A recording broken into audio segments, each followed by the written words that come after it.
But Elon Musk actually said that he's donating $45 million to Trump-supporting PAC monthly. $45 million a month. I mean, it's a different world over there. The total Australian budget for our elections is like 200 mil. Well, the interesting thing about all this is, in 2008, 2012, 2016 and 2020, that's 4 presidential elections in a row, the Democrats' funding has been like massively higher than the Republicans. Okay, and that was all fine. But now that Trump's got more funding, we've got to get big money out of business. Got to get big money out of politics. Got to get big money out of politics. So now that the tide's turned, these Democrats are always. Now, when the Democrats were getting much more funding, because Republicans believe in free speech, and a political donation is an act of free speech, we didn't complain. We didn't say the system's wrong. We just said, well, we've got to go and work out how to raise more money. And Joe Biden's been out there saying, because none of the mega donors are giving any money anymore. And he's saying, it's terrible.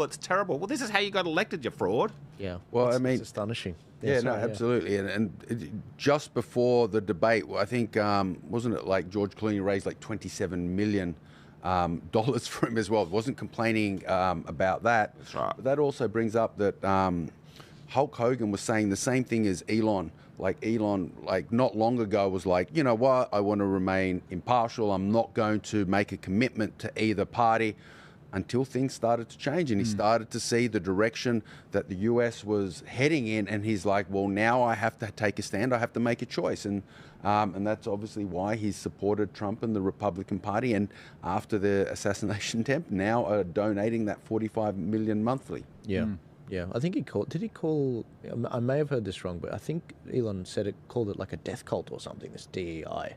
Yeah, look, he's brilliant on DEI. And, just 4 years ago, he was voting for Biden and donating to Biden. So he's come a long way. Yeah. I think now that he's, when there was all this talk that he might buy X, or it was then Twitter, I said on the platform on multiple occasions, I said, I do not believe this will happen. They will find a way to stop Elon, because he had been moving in the right direction. He took the first COVID vaccine, and then he became a skeptic, and he's moved to the right quite quickly. I thought, look, they will not let him buy this. It's too much of a powerful thing. But then he goes and offers such a massive overvaluation for it that the shareholders, if the directors had said you should not accept this bid, it would have been criminal negligence, okay, going against the shareholders. So he bought it, and everyone said, he's bought a white elephant, the advertisers will go.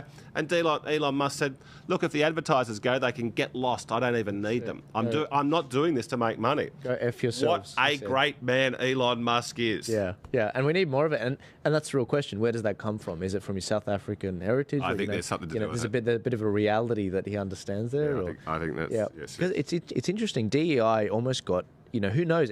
I reckon it was a contributing factor, because I reckon they were turning a lot of Secret Service people away because they wanted to reach their quota of 30% women in the workforce. But just this, before I keep forgetting to bring this up, this is from the US Secret Service.